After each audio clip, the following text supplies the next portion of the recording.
जरा सोचिए, अगर मैं आपसे कहूं कि सिर्फ कुछ मिनट का एक साधारण सा अभ्यास आपकी मानसिक बेचैनी, तनाव, डिप्रेशन, यहां तक कि पुरानी शारीरिक बीमारियों की रिकवरी को कई गुना तेज कर सकता है, तो क्या आप इसे जानने के लिए उत्सुक नहीं होंगे? चाहे आपकी परेशानी शरीर से जुड़ी हो, चाहे मन से, तनाव हो, डिप्रेशन हो या एंग्जाइटी। अब आप निश्चिंत हो जाइए।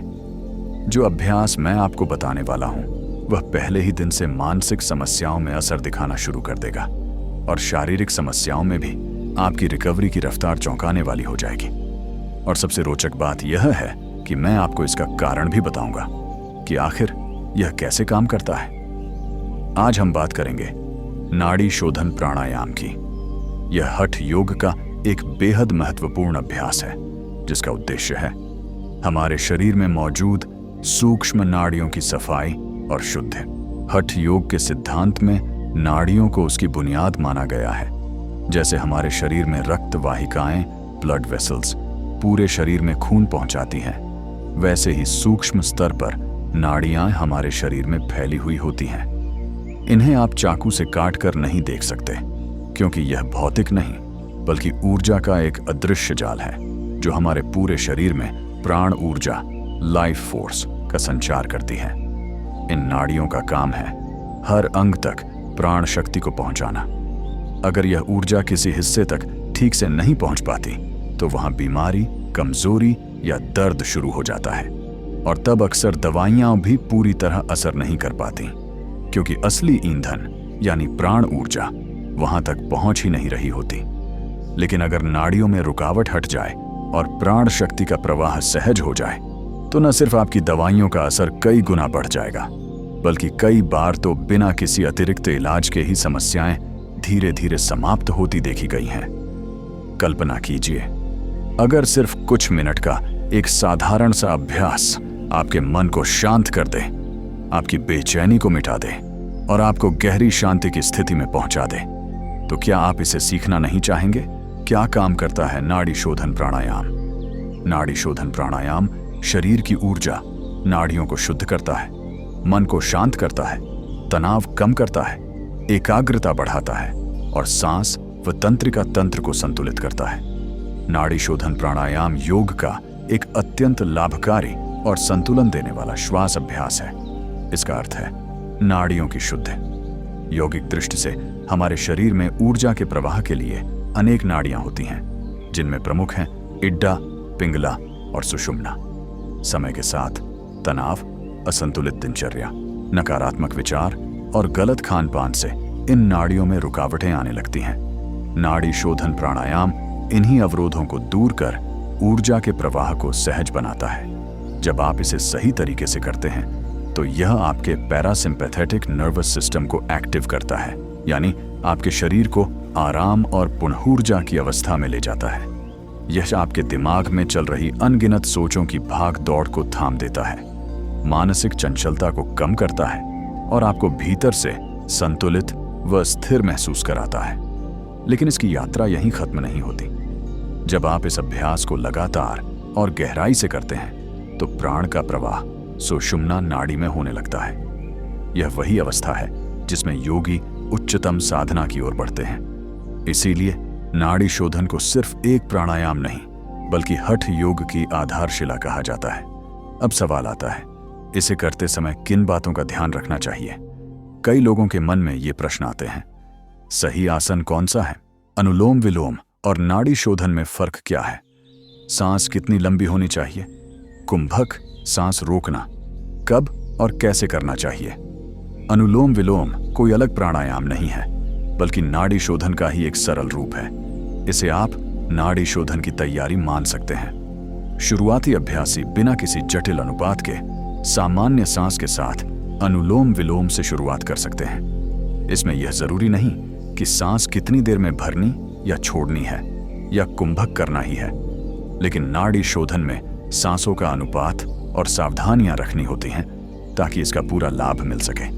क्या आपने कभी सोचा है कि सिर्फ सांस लेने का तरीका बदलने से आपका पूरा अनुभव बदल सकता है? सांस जो हर पल हमारे साथ है वही हमें शांति भी दे सकती है और बेचैनी भी। यही वजह है कि अनुलोम विलोम और नाड़ी शोधन जैसे अभ्यास में सांस की गति और तरीका बेहद अहम है। असल में नाड़ी शोधन की शुरुआत एक तरह की तैयारी से होती है। अनुलोम विलोम इस तैयारी का ही हिस्सा है, कोई अलग से अभ्यास नहीं। लेकिन यहाँ एक बड़ी गलती कई लोग करते हैं। कुछ लोग बहुत तेजी से सांस खींचते और छोड़ते हैं और उनके शरीर में कंपन होने लगता है। यह नाड़ी शोधन नहीं है, बल्कि एक अलग अभ्यास है। क्यों? क्योंकि जब आप धीमे और गहरे सांस लेते हैं तो आपका पैरासिम्पैथेटिक नर्वस सिस्टम एक्टिव होता है। यह आपको गहरी शांति, विश्रांति और संतुलन की अवस्था में ले जाता है। आपका पाचन ठीक से चलता है और शरीर भीतर से रिलैक्स होता है।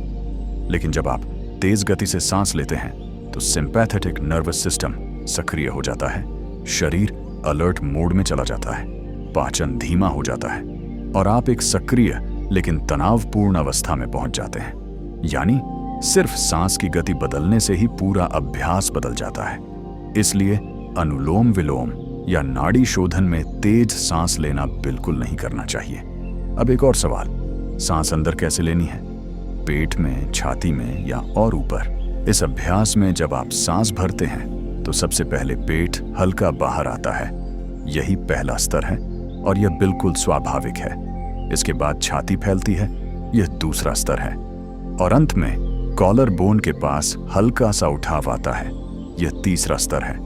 इसे 3 लेवल ब्रीदिंग कहते हैं। जब आप इस तरह सांस को गहराई तक भरते हैं तो आप अपने भीतर अधिक स्पेस बना देते हैं ताकि प्राण ऊर्जा शरीर के हर कोने तक पहुंच सके। और यही गहराई नाड़ी शोधन को प्रभावी और अनुभवपूर्ण बनाती है। क्या आपने कभी ध्यान दिया है कि जब हम सही तरीके से सांस लेते हैं तो वह हमारे पूरे शरीर में कैसी ऊर्जा भर देती है? सोचिए, जैसे ही आप गहरी सांस अंदर लेते हैं, पहले आपका पेट धीरे धीरे फैलता है, फिर छाती में वह प्राणवायु भरती है और आखिर में हल्की सी हरकत आपके कंधों तक जाती है। उस पल ऐसा लगता है जैसे जीवन का प्रवाह पूरे तन मन में घूमने लगा हो। इस अभ्यास में सांस लेना और छोड़ना दोनों ही धीमे और गहरे होने चाहिए। जल्दबाजी नहीं, हर सांस के साथ एक शांति और स्थिरता होनी चाहिए। याद रखें, सांस जितनी गहरी और शांत होगी, मन उतना ही सहज और केंद्रित रहेगा। अब सवाल आता है, इसे कैसे किया जाए? क्या बस यूं ही बैठकर या फिर किसी खास आसन में? सबसे अच्छा होगा कि आप इसे सिद्धासन में करें। वजह यह है कि सिद्धासन अधिकांश लोगों के लिए सहज और लंबे समय तक बैठने योग्य होता है। पद्मासन अच्छा है, लेकिन कई लोगों को इसमें कुछ ही मिनट में घुटनों या टखनों में दर्द होने लगता है, जिससे अभ्यास बीच में ही रोकना पड़ता है। सिद्धासन में बैठने की विधि भी खास है। मान लीजिए आप सामान्य सुखासन में बैठे हैं। इसमें आपके पैर आगे से थोड़ा ऊपर उठ जाते हैं, जिससे रीढ़ पर दबाव आ सकता है और कमर झुकने लगती है, जो ध्यान की स्थिति के लिए ठीक नहीं है। सिद्धासन में हम इस समस्या से बच जाते हैं। इसके लिए सबसे पहले बायां पैर मोड़कर उसकी एड़ी को अपने गुप्तांग और गुदा के बीच हल्के से स्पर्श कराएं। अब दायां पैर मोड़कर उसे बाएं पैर की पिंडली और जंघा के बीच इस तरह रखें कि वह आराम से टिक जाए। इस अवस्था में रीढ़ सीधी रहती है और मन जल्दी एकाग्र होने लगता है। जब आप इस आसन में बैठकर धीरे धीरे गहरी सांसें लेते हैं तो हर श्वास के साथ आपको लगेगा कि प्राण आपके भीतर एक शांत झील की तरह फैल रहे हैं और यह अनुभव ध्यान के अगले द्वार खोल देता है। तो देखिए, जब हम सिद्धासन का अभ्यास करते हैं तो सबसे पहले सही तरीके से बैठना जरूरी है। आप ऐसे बैठें कि कमर पूरी तरह सीधी रहे। अगर कमर झुक गई तो इस आसन का पूरा लाभ नहीं मिलेगा। हमारी जो नाड़ियां हैं वे केवल नाक के आसपास तक सीमित नहीं होती। पिंगला नाड़ी सिर से होते हुए सीधी नीचे मूलाधार तक जाती है और वहीं से इड्डा नाड़ी ऊपर की ओर शुरू होती है। ये नाड़ियां मूलाधार से सिर तक और सिर से मूलाधार तक ऊर्जा का प्रवाह करती हैं। अगर रीढ़ सीधी ना हो तो यह ऊर्जा का प्रवाह रुक जाता है और प्राण शक्ति नाड़ियों में पूरी तरह से नहीं पहुंच पाती। इसलिए सिद्धासन को सर्वोत्तम माना गया है, क्योंकि इसमें बैठने से रीढ़ सीधी रहती है और मूलाधार पर हल्का दबाव पड़ता है, जिससे ऊर्जा ऊपर उठती है और नाड़ियों का शोधन तेजी से होता है। इस तरह थोड़े समय में ही अच्छे परिणाम देखने को मिलते हैं। जिन लोगों को मन की चंचलता को नियंत्रित करना है, विशेषकर हमारे युवा जो ब्रह्मचर्य में स्थित होना चाहते हैं, उनके लिए सिद्धासन में बैठकर नाड़ी शोधन प्राणायाम करना बेहद लाभकारी है। यह अभ्यास मन को शांत करता है, इच्छाओं पर नियंत्रण देता है और आत्मबल बढ़ाता है। अब बात आती है अभ्यास की विधि की। अनुलोम विलोम करने के लिए अपने दाहिने हाथ से विष्णु मुद्रा बनाएं। पहले दाईं नासिका बंद करें और बाईं नासिका से धीरे धीरे गहरी सांस लें। फिर बाईं नासिका बंद करें और दाईं नासिका से धीरे धीरे सांस छोड़ें। अब दाईं नासिका से सांस भरें और बाईं नासिका से छोड़ें। फिर बाईं से भरें और दाईं से छोड़ें। इसे इसी तरह क्रम बदलकर करते रहें। ध्यान रहे कमर सीधी, सांस धीमी और गहरी हो, ताकि प्राण ऊर्जा गहराई तक पहुंचे। यह तो सामान्य अनुलोम विलोम हुआ, लेकिन नाड़ी शोधन प्राणायाम में श्वास लेने, रोकने और छोड़ने का एक विशेष अनुपात होता है, जैसा कि घेरंड संहिता में महर्षि घेरंड ने बताया है, जिसे हम आगे समझेंगे। इस अभ्यास में 16 या 32 का अनुपात रखा जाता है, जिसे सरल रूप में एक 4 और 2 का रेशियो कहा जाता है। मतलब अगर आप 5 की गिनती तक सांस अंदर भरते हैं तो 20 की गिनती तक उसे अंदर रोकेंगे, अंतः कुंभक, और फिर 10 की गिनती तक धीरे धीरे सांस बाहर छोड़ेंगे। अभ्यास की विधि इस प्रकार है। आप आराम से बैठ जाएं, रीढ़ सीधी रखें। सबसे पहले बाईं नासिका से सांस अंदर भरें। गिनती मन ही मन करें, 1 2 3 4 5। अब दोनों नासिकाएं बंद कर लें और सांस को भीतर रोके रखें। 1 2 3 20 तक गिनें। इसके बाद दाईं नासिका खोलें और सांस को बाहर छोड़ें। 1 2 3 10 तक। फिर अभ्यास उल्टा करें। दाईं नासिका से सांस अंदर भरें 5 की गिनती तक। दोनों नासिकाएं बंद कर लें, 20 तक रोकें। फिर बाईं नासिका से सांस छोड़ें 10 की गिनती तक। यही 1 4 2 का अनुपात है, जिसका वर्णन महर्षि घेरंड ने घेरंड संहिता में किया है। इसमें नाड़ियों की शुद्धि के साथ साथ अंतः कुंभक का महत्व भी जुड़ा है। इसका प्रभाव ऐसे समझिए जैसे किसी नाले में पानी का प्रवाह धीमा हो गया हो और बीच में कुछ रुकावट आ गई हो। अगर आप थोड़ी देर पानी रोक लें और फिर एक साथ छोड़ दें तो वह रुकावट हटकर पानी तेजी से आगे बढ़ जाएगा।